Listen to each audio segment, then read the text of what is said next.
Subscribe, like, and leave a comment. Leon, Timmy, and Spike ran down the road, throwing snowballs at each other, laughing and yelling. Davy Dennis sighed. It was easy to have a snowball fight when you had friends.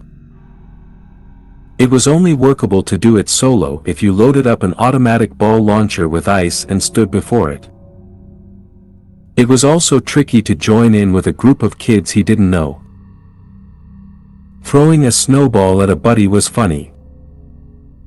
Throwing one at a stranger was assault. Besides, Davy had never been very good at approaching others, hence his predicament. Dad had told him to go outside and start building a snowman. Someone else was sure to join in.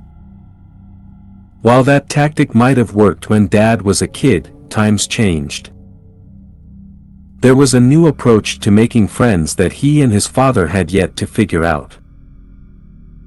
Besides, the morning sun had started to melt last night's snow. Could you build a snowman in these conditions? Davy didn't know. But he didn't want to let down his dad, didn't want to look like he wasn't trying, so he trudged on, carrying the box of old clothes. He set the box down in a patch where the snow seemed thickest. The surface of the snow had taken on a wet shine as the day heated up. It didn't so much crunch underfoot as it did squelch. Out on the road, a dirty brown slurry slaked the tarmac. From the houses' roofs, melting ice dripped. Davy grimaced at the snow on their front lawn. It wouldn't be long before it was slush. If he was fast, he could make something that resembled a snowman before it liquefied. The task would be easier if Davy had some friends. He recognized the irony. With a groan, Davy got to work. He started on the snowman's lower body because if he started with the head, it might melt in the interim due to its size. Despite the snow's wateriness, it compacted and held together well enough. The snowman's cylindrical lower half stood, sweaty droplets running down its surface. Davy nodded at his handiwork. Good enough. He glanced around the street. The other kids were still playing, and nobody offered to join. He shrugged and got going on the snowman's torso. The snow was losing its consistency, but it stuck together. The lower half sank slightly under the weight, with the torso on top, but it held. He sighed. It was going to be shoddy work. Shaking the moisture from his gloves, Davy got to work on the final third of the snowman, the head. The snow wasn't holding together as well as it should, but it squished to make a sphere shape. The whole thing compressed a few inches when Squid get down on top of the torso. The torso leaned to one side as if drunk. The lower half had melded into the ground below. Bits of the head dribbled down. Davy raised an eyebrow and smirked. It looked funny, but he was close to finishing. If only Davy had a pal. They could chuckle over how bad it was. He snapped 2 branches off a bush and stabbed them into the torso. From beneath the layer of slush, Davy scrounged for rocks and used them for eyes, buttons, and a nose. At last, he pulled a scarf from the box and tied it around his neck like a noose. Davy's Frosty resembled a snowman, albeit one experiencing rapid decay and decomposition. He appeared to be grimacing in pain. Davy tapped his lower lip. Something was missing. It took him a few seconds to realize what, the hat. What was a snowman without a hat? Even a snowman who looked like the melting man from the toxic waste scene in RoboCop required a hat. God, he wanted someone to share this ridiculousness with. With a friend, this would be hilarious. Alone, it was just plain sad. He wished he had someone else who felt the same way he did. Davy searched through the box. There, at the bottom, was an old silk hat. Davy picked it up and flinched. It had given him a slight static shock. Shaking it off, he took the hat over to his gooey accomplice. If Frosty hadn't started to melt, Davy would have had to stand on tiptoes. But, as it was, he placed the hat on his deformed noggin with no trouble. The snowman screamed. Davy squealed and jumped backwards, tumbling over the box and landing on his backside in the wet snow. Frosty writhed, screeching. His hooked, branch hands clawed at his face. Oh God! The pain! So much pain! Davy's heart thudded like so many snowballs pelted at a window. The wet ice was soaking into his clothes. He struggled to breathe. Why, he gasped. You can speak. The snowman's branches clenched as he howled to the sky. Of course I can speak. You wished me alive, you monster. Davy scrambled to his feet. No. I didn't. I. Sagging and disintegrating, Frosty pointed his gnarled branch at the boy. You wished for someone to feel the way you do, and here I am. I feel the way you would if you were melting alive. Davy started to cry. I am sorry, Frosty, I'm so sorry, I didn't mean to. I just wished. Well, didn't you ever hear of, be careful what you wish for? 'Cause you made me, and I am in agony. You're like a modern-day Victor Frankenstein, creating life with no care for what happens to it.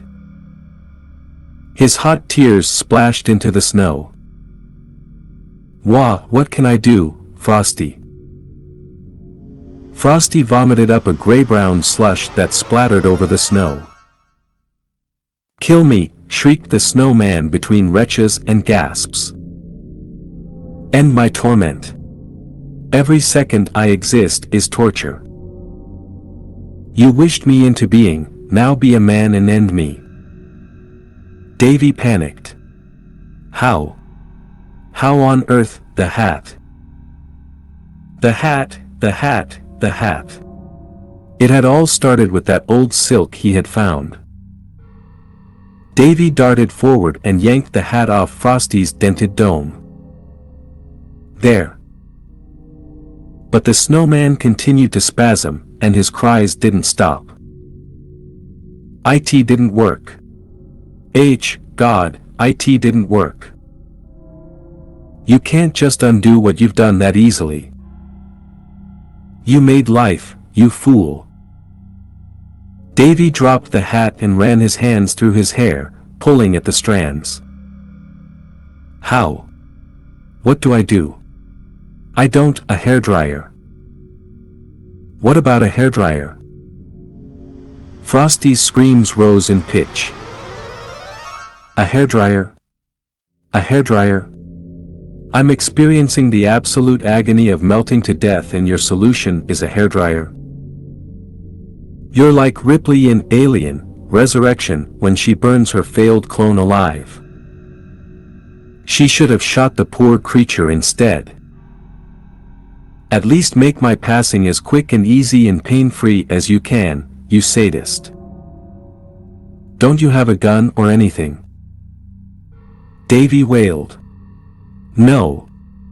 I don't have any, he gasped. A bat. I've got a cricket bat. The snowman whimpered. A bat? A bat? Oh Jesus. I suppose it's better than the hairdryer. Just hurry up and put me out of my misery. Davy was already running inside. From behind came the yell. "And be quick. This is excruciating." 2 minutes later, Davy emerged, sobbing, with a cricket bat he'd never used. "I'm so sorry, Frosty." The snowman, who was now little more than a gooey puddle with arms and a head, twitched. "Do it. Do it. Kill me. Kill me. Davy closed his eyes and raised the bat. Thumpity thump thump, thumpity thump thump.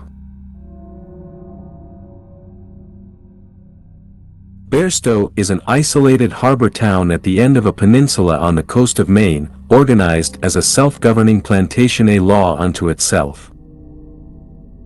It is a blue-collar place with a dark past and dormant secrets. A place of mutant horrors, of terror beyond the breakwater and reefs, where the warming ocean and overfishing are denuding the sea floor, urging lobsters north, weakening the deep ones, and driving them to despair. Ignorant or dismissive of its murky history, nervous tourists slum here in fair weather, looking for elusive monsters. College boys visit, looking for a good time at Ranlet's Home for Wayward Girls, where 15 minutes with a dupe costs a guilt-free $50 in peak season. It is late summer. I am Rhoda Terranova. I am a Phoebe, a dupe, passing well enough that you'd think me quite fine. I was stolen from the deep by the Carters. I was exploited and abused by the Carters. I killed Reggie Carter, my uncle, so-called. I've been captive so long that I've forgotten how to swim beneath the sea, so I can never go home. I sit in the middle of the muddle, at the intersection of the spectra, a resident at the Home for Wayward Girls and part of the sisterhood. The Bairstow Plantation Court was assembled in the high school gym. The girls' locker room was the holding cell. Thankfully, the showers worked, because I looked like $1,000,000 when freshened and dressed up in a gray pencil skirt and jacket. A dupe sister did my hair, whorehouse style, brushing out the rope coil so that a golden curtain fell on one side of my face. Lipstick, bright red, sultriness around the eyes. "Lauren Bacall," said the sister, standing back to admire her handiwork. I squeezed her hand, and we laughed. "Best you put on the gloves," she said, and laughed again. Doffing cream silk elbow-length gloves, I concealed the webbing between my Phoebe fingers. Joe Fry, the police chief, escorted me to the courtroom, prideful, like the father of the bride. The chief was an ally or on the spectrum. There was a glaucous tint to his eyes and a pleasing contour to his thick neck. "There's justice, there's the law. Let's hope justice prevails," he whispered as we left the locker room. It filled me with hope. The hot, steamy courtroom gallery was sharply divided. At the rear, spilling from the gym bleachers, were bait-fish men, F-150 boys, the holier-than-thou, the Tea Party. Ma Ranlet sat in the middle of this hostile group, tut-tooting and staring daggers at me. I saw red. Mostly, though, I soon realized, the packed-out gym was populated with the gentle folk of Bairstow, kind hearts, Phoebes, and dupes, and the red haze faded in the glow of goodwill. There were also two deep ones, old-world Phoebes, front and center, hunched over like penitents, their big bulging eyes unblinking. They were ambassadors from Devil's Reef, but I shuddered at the sight and odor of them. I needed the Phoebes to keep a low profile and blend in, not stir up old grievances with long-forgotten tragedy. Beady-eyed, wet, and frothy at the mouth, Cyrus O'Shea, worshipful master of the Mason's Lodge, threw the trial into a circus-like whirl.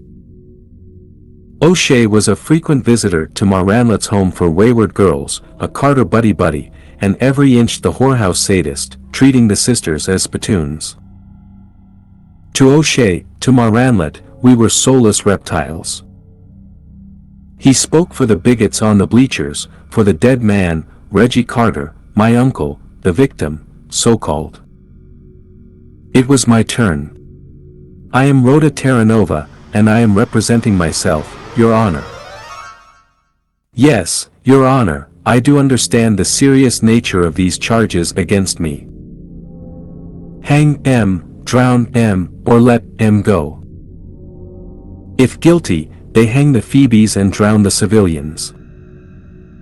The Innsmouth Pact, enshrined in the duality of Bairstow plantation law. There is a legal and ethical chasm between Phoebe and civilian when, in reality, the worm is busy.